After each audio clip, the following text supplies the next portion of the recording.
Hey yo, welcome back to my channel.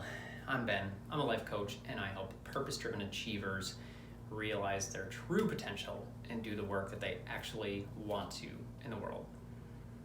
I'm here for you because you have a lot to offer, and I'm not here for you not offering it. Because you need you, I need you, and the world needs you. So, today we are talking about fear. I wonder if I can get like a screen grab like that for my talking about fear. Fear is something that we all deal with. It's part of being human, but specifically as it pertains to you, you need to know how to work with it because it is one of the biggest things keeping you from living the life that not only do you want, but that you know you're meant for. You know it. Now, if you didn't watch the last video, we're talking about intuition and that little voice inside you. That's that inner knowing. So if you haven't gotten the lowdown on that, go back, check out that video, or at least queue it up for next, because listening to your intuition, cultivating that, and knowing what you want, what you need is really, really important and mission critical if you want to change. Something's not working with the way that you are doing things, and that is likely one of them. But once you got that rolling, once you're doing your thing, once you're listening to your gut and doing all those great things to start creating this life that you love, you've got to be able to work with fear. So, what did I just say there? What was the verbiage that I used? What were the words that came out of my mouth? Anyways, millennial, get that reference? Let me know down below. Overcoming is what I wrote, because this is generally what we want. This is our goal. This is our objective. We want to overcome fear. We want to feel great and courageous and like nothing can stop us. It's a myth. It's a fairy tale. Drop that shit. Get it out of your head right here, right now, because the sooner you do, and we're going to talk about this in the process, the sooner you do, the sooner that you're actually going to be able to move forward. So, working with fear.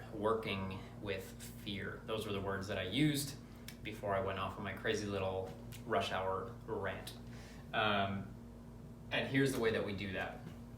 First, numero uno is acknowledge its presence. You gotta call it out.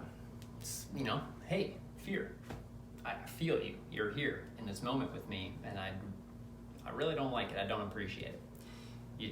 You don't need the full dialogue, but you do need to acknowledge the fact that it is there, that it is present in this moment for you.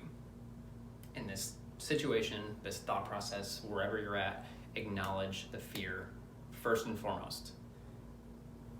Second of all, welcome it. Hey buddy, come on in. Come hang out. Let's be best buds. It's not gonna feel like that, but this step is really important because what we try to do, and the thing that doesn't work, is we try to push it out. We try to ignore it, or we try to push it out. And get the fuck out of here. Like, no. But we have to acknowledge that it's there, and then we have to welcome it. And look, you don't have to give it a big old hug, you don't have to be buddy-buddy with it, but you do have to let it stay in the room with you. You do have to let it stay there. Third, assert your control. Hey fear, I see you. I know you're here. You can hang out, you can be in the room with me, but I'm the one calling the shots here, not you. Not you. Fear wants to call the shots. Fear often does call the shots.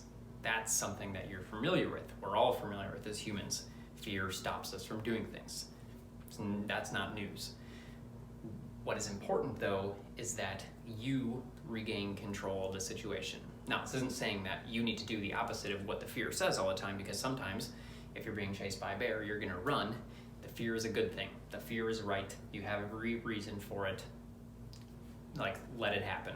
Follow the fear and get the fuck out. But you need to at least be able to have the space to assert your dominance, your control. At the end of the day, you will entertain fear, you'll let it be there, it can talk if it wants to, but at the end of the day, you are the one making the decision, not the fear. Finally, is getting present. Ground yourself in your body, feel your feelings, what's actually happening for you, take a couple deep breaths, and then my favorite step here is ask yourself what you are excited about. What the hell? Excited. What are you excited about? Excited. Why am I using that word? Because fear and excitement are two sides of the same coin. I really wish I had a coin here, but I don't. Fear and excitement are two sides of the same coin. It's really imperative that that sinks in and that you internalize that, because what it does is in any situation where you're feeling fear, it allows you to look at the other angle of it, look at it from the other side. What is on the other side of fear? Literally, on a coin. Fear on one side, excitement on the other. Now, again, it doesn't translate to all situations. If you're being chased by a bear, it is not exciting to think about getting eaten, which is the thing that you're afraid of. So, we're talking about situations where they aren't actually that threatening, and that fear is more of just a story or a character instead of a life and death situation. So, what excites you? For example, I want to quit my job because I hate it. It's stupid. That's annoying. I hate my boss, and I don't want to be doing this kind of work. In that situation, the fear voice is going to come up. Well, if you quit your job, you don't have an income. You're a loser. You're non-committal. You can't stick with something. You stupid millennial. That escalated quickly. Understand what's fearful there, but then understand what's exciting about that. What are the possibilities on the other side of fear? Possibility is another take-home word.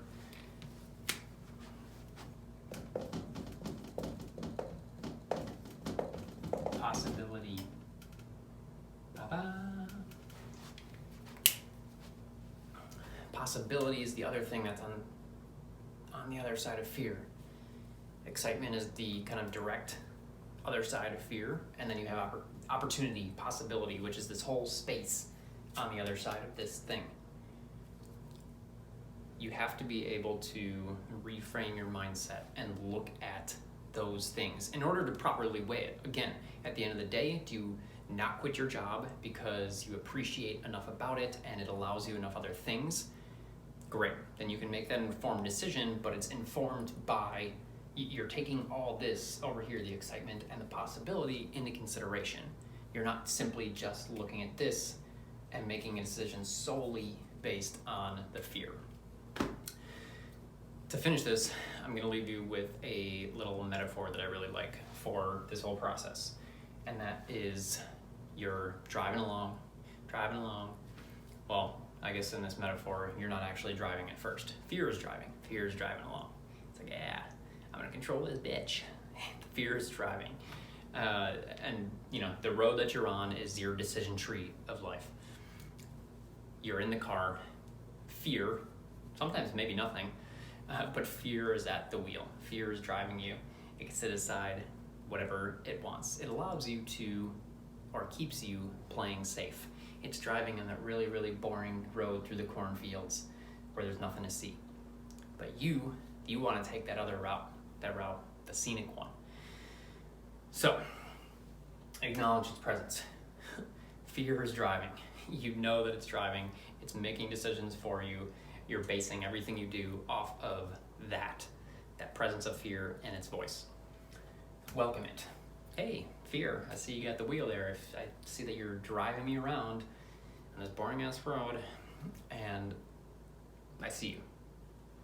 Welcome to my car that you're in control of currently. And then assert your control. I see that you're driving. I get it, but it's not your car. I'm driving. Pull over. do a Grand Theft Auto, get out of the car, rip your fear out of the driver's seat, and make him go sit in the passenger side if he indeed wants to stay. But you have to get in the driver's seat. Asserting your control. Finally, get present. Take a few breaths. Ask yourself, what are you excited about? Where do you want to go? You are driving the car. What is true and alive for you? Where do you want to go? Do you want to take that job or quit that job? Do you want to ask that person out? Do you want to maybe break up with that person? What do you want? You're at the wheel now. You're noticing fear. It's in the driver's, not the driver's. You're in the driver's seat. It's in the passenger seat. It's right there. It's hanging out. It's probably yapping in your ear, blah, blah, blah. But you are the one in control. You can entertain fear. You can let it talk. Sometimes you might have to shush it.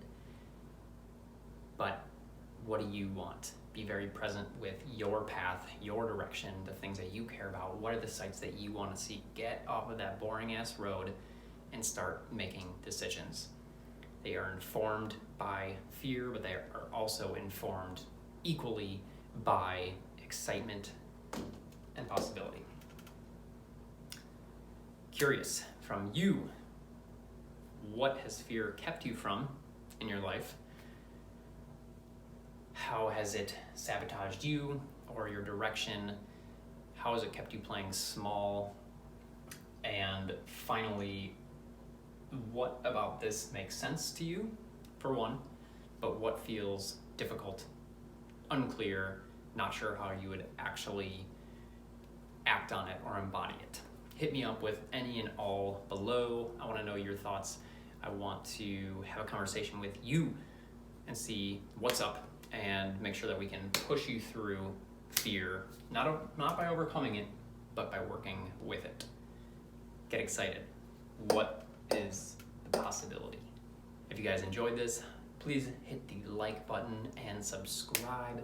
Gonna keep bringing these videos to get closer and closer to creating the life that you want. You have so much to offer, and I want to see you doing it. I want to see you living it. See you in the next vid.